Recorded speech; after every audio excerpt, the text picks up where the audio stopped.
Nesse momento, direto do Egito, na COP27, o presidente eleito da República Brasileira, Luiz Inácio Lula da Silva, deve começar a falar em instantes. Aqueles ajustes técnicos, doutor, que a gente faz aqui do microfone, igualzinho lá, ó. Isso não muda de país, de microfone, é tudo igual. Evento que acontece ao vivo e você acompanha direto aqui com imagens da TC Rádio. Aquilo que eu expliquei pra você, dividindo um pouco dos bastidores também aqui da sua TC Rádio. Os créditos aqui, estamos fazendo uma transmissão direto do canal Lula e a gente retransmite aqui pelo canal do TC na TC Rádio. Vamos lá, começar a acompanhar as primeiras falas do presidente eleito da República do Brasil, Luiz Inácio Lula da Silva, direto do Egito. Bem, eu quero, em primeiro lugar, agradecer ao presidente do Egito, que me enviou um convite para participar dessa COP. Quero agradecer ao governador Helder Barbalho, governador do estado do Pará, no Brasil, que está presidindo o consórcio dos governadores dos estados amazônicos, que também participaram desse fórum. E quero dizer para vocês que é uma alegria essa volta política e participar de um primeiro evento patrocinado pela ONU, uma instituição que nós todos aprendemos a respeitar. E, em primeiro lugar, eu quero agradecer a oportunidade de estar aqui no Egito, berço da civilização que desempenhou um papel extraordinário na história da humanidade. Gui Serrano, a gente está Quero ouvindo também aí agradecer as o primeiras convite palavras do presidente eleito Luiz Inácio Lula da Silva, protocolar, né, Gui Serrano? Como manda o figurino, fazendo aqueles agradecimentos iniciais. A gente vai aqui continuar de olho, daqui a pouquinho a gente vai ouvir o Vini Steniski e daqui a pouquinho a gente volta para ouvir aí sim o discurso preparado pelo presidente eleito Luiz Inácio Lula da Silva. Seguimos na toada internacional. Vamos rapidinho aqui aproveitar que esse início de discurso é sempre protocolar, para trazer informações importantes também sobre Reino Unido e ainda, Gui Serrano, sobre os Estados Unidos, certo? Sempre com o nosso Vinícius Steniski. Vamos ver o que o Vini separou pra gente hoje no quesito Notícias Internacionais. Diga lá, Vini. Fala, turma, tudo bem? Saiu dados de inflação lá no Reino Unido acima das expectativas. Ele atingiu aí 11,1% na comparação anual, enquanto era aguardado 10,7%.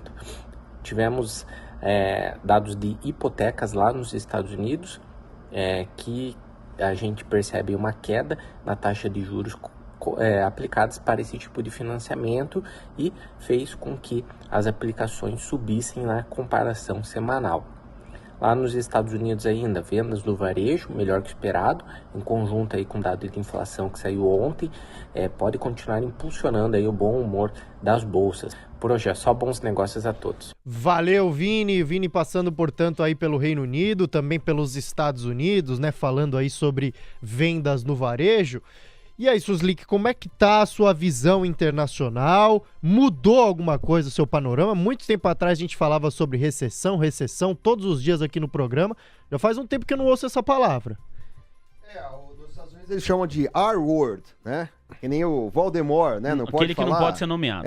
Você fala R-word, que começa com R, né? A gente comentou bastante sobre isso, né? Uma recessão com um desemprego tão baixo é um pouco mais difícil. Mas pode acontecer, isso ninguém sabe. Os economistas já acertaram 10 das últimas 2 recessões, né? Eles costumam... Porque toda hora vai ter recessão e não... Por quê? Porque você todo dia acorda querendo ser melhor, né? Não é verdade? Você Sim. acorda querendo ser pior? Ninguém, Não. acho que ninguém. Você não Quer fazer um programa cada vez melhor. Exato, então. Aí você quer produzir mais, você quer fazer mais. Então o mundo é de expansão e não de recessão, tá? Essa é a toada. Agora, o Fed já... Se você segurar a inflação, você não precisa mais subir a taxa de juros. Não precisa subir a taxa de juros, tanto a coisa vai se acomodando. Pontos de atenção, né? Você vê que o que você vai ver, isso não vai ter jeito. Você vai diminuir o número de hipotecas. O americano estava acostumado a pagar 3%, 4% ao ano. Aí é lindo, né? Para 30 anos você compra qualquer casa. Agora não é assim. Agora já baixa, já aumenta a tua hipoteca. Aumentando a tua hipoteca, menos gente quer comprar casa, o mercado imobiliário já sofre. Se não for muito, depois a roda Retoma. volta a retomar. Se for muito, crise, recessão, e por aí vai. E mesmo assim acontece. Então ninguém sabe a tal da história. Lembra que ele começava? Vai ter hard landing ou soft landing, né? Soft landing sem grande recessão, ou só aquelas recessões técnicas que pouca gente, que todo mundo sente, mas sente pouco, ou hard landing, uma recessão muito forte. Agora, o Fed também tem instrumentos, né? Então, lá nos Estados Unidos, tudo é movido a crédito. Né? É muito interessante. Quem conhece o modus operandi do americano, o americano é totalmente alavancado. Né? A gente fala em alavancagem no nosso mercado. Quando você compra várias coisas e está devendo hipotecas, etc e tal, e está devendo, você está alavancado. Todo mundo que compra, todo mundo, ó, vou contar um segredo para vocês todos que estão me ouvindo. Todo mundo que tem um imóvel que está pagando prestação... Financiamento por banco? E não tem esse dinheiro para pagar à vista, se fosse possível, se não tem esse dinheiro para pagar à vista na hora, você já está alavancando. Bem ou mal, doutor, dá até para fazer um exemplo mais cotidiano para todo mundo. O cartão de crédito não deixa de alguma maneira você tá alavancado. O cartão de crédito porque se você não tem para pagar, você está alavancando. Você está gastando um dinheiro. Senão você está financiando o que quer que... Não, é assim, calma. Se você tem 100 mil na conta, tá? E tá lá no CDI. E você tá devendo 30 mil no cartão de crédito e você em 10 vezes, sem juros. É outra coisa. Aí você não tá alavancando, você tá se financiando. Tem dinheiro no caixa. Exatamente. Calma. Não é todo cartão de crédito que é alavancagem. Mas o americano é alavancado, porque ele tá devendo. Ele não tem nada na conta. Ele a questão só tem o salário. É gastar e não ter na conta. Ele tem os cartão para pagar, ele tem a mortgage lá para pagar, né? A prestação da casa para pagar, ele tem a prestação do barco, tudo. O carro dele é leasing. Raríssimas pessoas dos Estados Unidos compram um carro. É tudo leasing, porque o juro é barato. Sim. Então o cara é alavancado. O consumidor americano é totalmente alavancado. O consumidor brasileiro, por exemplo, o cara de baixa renda, que tem o carnezinho gostoso lá das varejistas, e não tem para pagar à vista, ele tá alavancado também. Sem dúvida. Doutor, vamos voltar aqui a acompanhar o destaque e as falas do presidente eleito Luiz Inácio Lula da Silva, direto da COP27 no Egito. A gente trouxe aqui para você, investidor e investidor, os primeiros momentos, aquela saudação protocolar. Há alguns instantes, e a nossa equipe de editores também está acompanhando as falas do presidente Lula, presidente eleito. Ele disse que o Brasil precisa de mais liderança para reverter aquecimento e que o país está pronto para se juntar aos esforços climáticos. Ele segue o seu discurso, a gente acompanha ao vivo mais uma vez a partir de agora. Volta para reatar os laços com o mundo e ajudar novamente a combater a fome no mundo. Para cooperar outra vez com os países mais pobres, sobretudo da África, com investimento em transferência de tecnologia, para estreitar novamente relações com nossos irmãos latino-americanos e caribenhos e construir junto com eles um futuro melhor para nossos povos, para lutar por um comércio justo entre as nações e pela paz entre os povos. Voltamos para ajudar a construir uma ordem mundial pacífica, assentada no diálogo, no multilateralismo e na multipolaridade. Voltamos para propor uma nova governança global. O mundo de hoje não é o mesmo de 1945. É preciso incluir mais países no Conselho de Segurança da ONU e acabar com o privilégio do veto. Hoje restrito a alguns poucos para a efetiva promoção do equilíbrio e da paz. No pronunciamento que fiz no fim da eleição no Brasil, em 30 de outubro, ressaltei a importância de unir o país, que foi dividido ao meio pela propagação em massa de fake news e discurso do ódio. Naquela ocasião eu disse que não existem dois Brasis. Agora, quero dizer que não existe dois planetas Terra. Somos uma única espécie chamada humanidade. E não haverá futuro enquanto continuarmos cavando um poço sem fundo de desigualdades entre ricos e pobres.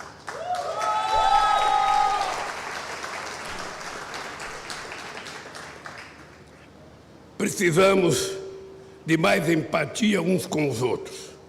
Precisamos construir confiança entre os nossos povos. Precisamos nos superar e ir além dos nossos interesses nacionais imediatos, para que sejamos capazes de tecer coletivamente uma nova ordem internacional que reflita as necessidades do presente e nossas aspirações para o futuro. Estou aqui hoje para reafirmar o inabalável compromisso do Brasil com a construção de um mundo mais justo, mais humano e mais solidário. Senhoras e senhores, a Organização Mundial da Saúde alerta que a crise climática compromete vidas e gera... Acompanhamos aí mais um trecho da fala do presidente eleito Luiz Inácio Lula da Silva na COP27, direto do Egito. Nesse trecho que você ouviu, ele disse sobre a África, países latino-americanos aos quais ele gostaria de estreitar relações. Mais uma vez, falou de um comércio justo entre as nações. Ressaltou que gostaria de criar uma ordem mundial pacífica, foram os termos que o presidente eleito utilizou, e destacou ainda a multipolaridade. Por fim, nesse trecho que nós acompanhamos, falou mais uma vez em acabar com a desigualdade entre ricos e pobres. Doutor Suslik, nesse trecho que a gente ouviu, algo que o senhor gostaria de destacar? Protocolar e lido. São as duas coisas que dá para ressaltar. Ele está lendo o discurso, não está fazendo aquelas coisas de improviso, tá? E está fazendo um discurso protocolar para a agenda woke, né? A chamada agenda woke, que é o que ele está representando nesse evento. Nesses próximos minutos aqui, a gente vai ficar nesse bate-bola, tá bom, Hugo Serrano? Claro. Doutor Suslik, o nosso Felipe Colheita já chegou aqui também, vai conversar com a gente. A gente vai ficar sempre com os nossos dois comentaristas aqui e com o discurso do presidente eleito, colocando aqui pra você discurso e análise e movimento de mercado. E eu só queria falar uma coisa importante. Claro, doutor. Não sei qual foi a expectativa que o mercado teve, mas esse discurso hoje é discurso de meio ambiente, tá? Não é discurso de economia. E se ele continuar nessa linha, e que eu acredito que é o que vai Não faz preço. acontecer, isso faz preço zero. Isso é um discurso de meio ambiente, para o mundo, para a inserção mundial, tudo feito por diplomatas, foi escrito por diplomatas, ele está lendo o discurso, tá? E é o que ele deveria se posicionar mesmo. Ele representa esse posicionamento dessa agenda woke, meio ambiente, tudo. Não condiz com nada do que ele fez durante o governo dele, tá? Vamos também deixar bem claro, o governo dele não foi reconhecido como grande proteção ambiental, nada disso. Teve queimada, teve tudo, tá? A Marina Silva saiu brigada do governo, o governo não entregou nada nessa agenda ambiental, tá? Mas agora ele está encampando essa agenda ambiental, isso está sendo encampado, ele está pedindo dinheiro para a Amazônia, vai fazer acordos bilaterais, tudo que isso é tudo dentro da agenda woke. Tá? Nada diferente disso. E também saíram informações logo pela manhã de hoje, né, que ele, presidente eleito Luiz Inácio Lula da Silva, iria propor uma próxima reunião da COP na Amazônia também nos próximos anos. Vamos ver se ele fala algo sobre isso no seu discurso. Felipe Colheita. Mas pode ter certeza que não será nas palafitas de Manaus. Vai ser num hotel num hotel de selva, tudo bonitinho, arrumadinho, etc e tal.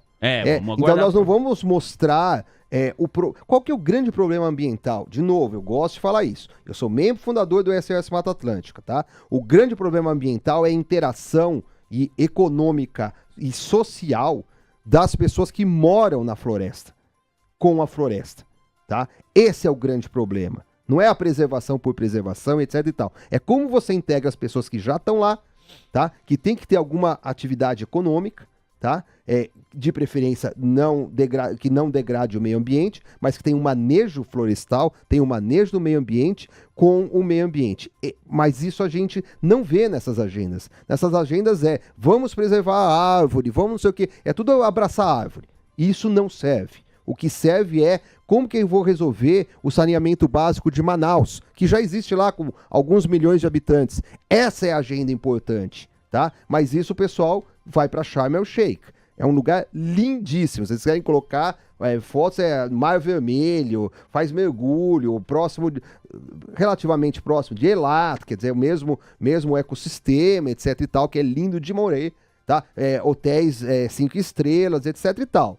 Então, essa é a agenda woke. Eu não acredito nisso. Deixa eu chamar o Felipe Coleta para ele trazer também aqui a sua visão. Lembrando a você, investidor e investidora, que a Bolsa perdeu o patamar dos 111 mil pontos. Voltamos, estamos de novo, e quando eu digo estamos, é o mercado brasileiro e todos os personagens que compõem esse mercado, estamos de novo no patamar dos 110 mil pontos no que diz respeito ao índice de referência da Bolsa Brasileira. 110.803 pontos agora, está caindo 2,08%. O dólar futuro no 0 a 0, R$ 5,359, quase nos R$ 5,36. Curva de juros estressada de ponta a ponta, aumentos de até 18 pontos base. Felipe Coleta, muito boa tarde. Boa tarde, Vini, boa tarde, Gui, boa tarde, Dr. Suslik, todos os ouvintes. Ô Coleta, quero sua visão de mercado para essa quarta-feira, claro, com destaque para o discurso que a gente está acompanhando ao vivo aqui na TC Rádio, discurso do presidente eleito Luiz Inácio Lula da Silva. Coleta. Olha, eu acho que o discurso ele é no news, assim, não pra gente que está aqui comentando investimentos e mercado, e acho que não impacta em quase nada. Uma sinalização positiva ao pedir investimentos ali para as nações em desenvolvimento, mas eu acho que ainda muito protocolar, assim, ele se posiciona em alguns temas aí de política externa que a gente não tinha posicionamentos, assim. Tem que acabar com o veto no Conselho de Segurança da ONU. Mas são coisas, cara, tipo assim... Que não vai acontecer, né? O Brasil vai dar palpite nisso mesmo? Acho que é inimaginável, né? Agora, então assim, eu acho que o discurso dele é um discurso muito mais moderado do que o discurso que a gente viu antes, né? A gente teve um discurso lá aos parlamentares na última quinta-feira, que esse sim fez preço no mercado, que a gente teve ele minimizando aí quem se preocupa com a responsabilidade fiscal e tal, falando muito para sua base de apoio, que estressou bastante o mercado e fez com que a gente tivesse aí economistas mais ortodoxos que apoiaram ele, desembarcando até já precocemente desse apoio aí, já se colocando como possíveis membros da oposição aí. Eu acho que nesse momento é zero impacto, né? O que o mercado quer ouvir do Lula é algum afago a uma política econômica um pouco mais conservadora. Dr. Carlos Suslik, Felipe Coleta, os nossos dois comentaristas aqui desta quarta-feira já disseram que o discurso, por enquanto, falando com esse foco, né, em questões climáticas, pro mercado financeiro, não faz preço. Então, só pra gente encerrar essa questão do discurso Lula, vamos acompanhar aqui pela última vez no seu almoço de negócios mais um trecho, lembrando que o presidente eleito há pouco disse que disse que não vai medir esforços para zerar o desmatamento até 2030 no Brasil, né? Diz que não medirá esforços para zerar desmatamento até 2030, Lula durante discurso na COP27. Então a gente ouve mais 30 segundos e depois a gente vai falar sobre commodities para você, investidor e investidora. Vamos lá? Reta final aqui do discurso do Lula no nosso almoço de negócios. A falta de compromisso do governo atual com a proteção da Amazônia. Estamos abertos à cooperação internacional para preservar nossos biomas, seja em forma de investimento ou pesquisa científica, mas sempre sob a liderança do Brasil, sem jamais renunciarmos à nossa soberania. Conjugar desenvolvimento e meio ambiente também é investir nas oportunidades criadas pela transição energética, com investimento em energia eólica, solar, hidrogênio verde e biocombustíveis. São áreas nas quais o Brasil tem um potencial imenso, em particular no Nordeste brasileiro, que apenas começou a ser explorado. Cuidar das questões ambientais também é melhorar a qualidade de vida e as oportunidades nos centros urbanos, fornecer alternativas de meio de transporte com menor impacto ambiental, gerar empregos em indústrias menos poluentes na cadeia industrial da reciclagem, que melhora o aproveitamento das matérias-primas, e no saneamento básico, que protege a nossa saúde e nossos rios, cuidando da água, elemento indispensável à nossa vida. Muito bem, ouvimos produção aí mais um trecho e aqui no nosso almoço de negócio, o trecho final da fala do presidente eleito Luiz Inácio Lula da Silva na COP27 no Egito. Nesse trecho, né, um pouquinho antes, melhor dizendo, ele tinha comentado que o Brasil iria punir com muito rigor ações ilegais de garimpo. Logo que a gente fez esse último sobe-som, né, ele criticava o governo anterior e aproveitou para dizer que o Brasil vai ter aí responsabilidade no que diz respeito às questões ambientais.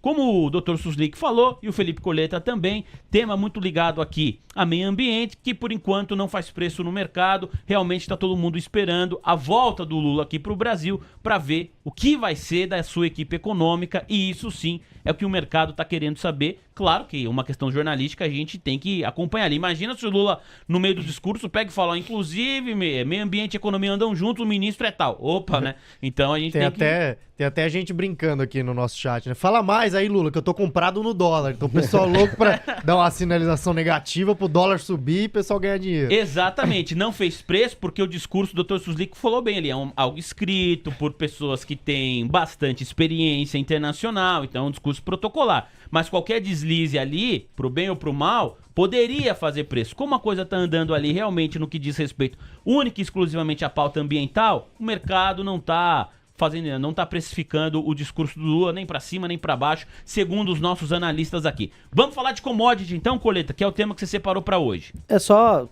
comentar esse último trecho, né? Se a gente conjecturar numa segunda, terceira camada, essa parte que ele fala, né? Eu acho que é esperado que qualquer um fale na COP, né? Sobre energias limpas, mas ele fala, assim, nominalmente em investir em energias limpas, né? Então, se a gente pensar num segundo, terceira camada dessa declaração, é um reforço aí, é uma preocupação do mercado em relação à Petrobras. No sentido, vai ser a Petrobras que vai capitanear essa transição energética proposta pelo novo governo? Porque se for, isso pode ser bastante negativo para o acionista, né? No sentido que tira a Petrobras do seu núcleo de foco ali, que é a extração de petróleo em águas profundas, e começa a colocar ela em mais áreas do setor energético, né? Só que isso também, como eu falei, é um desdobramento do desdobramento do desdobramento dessa fala.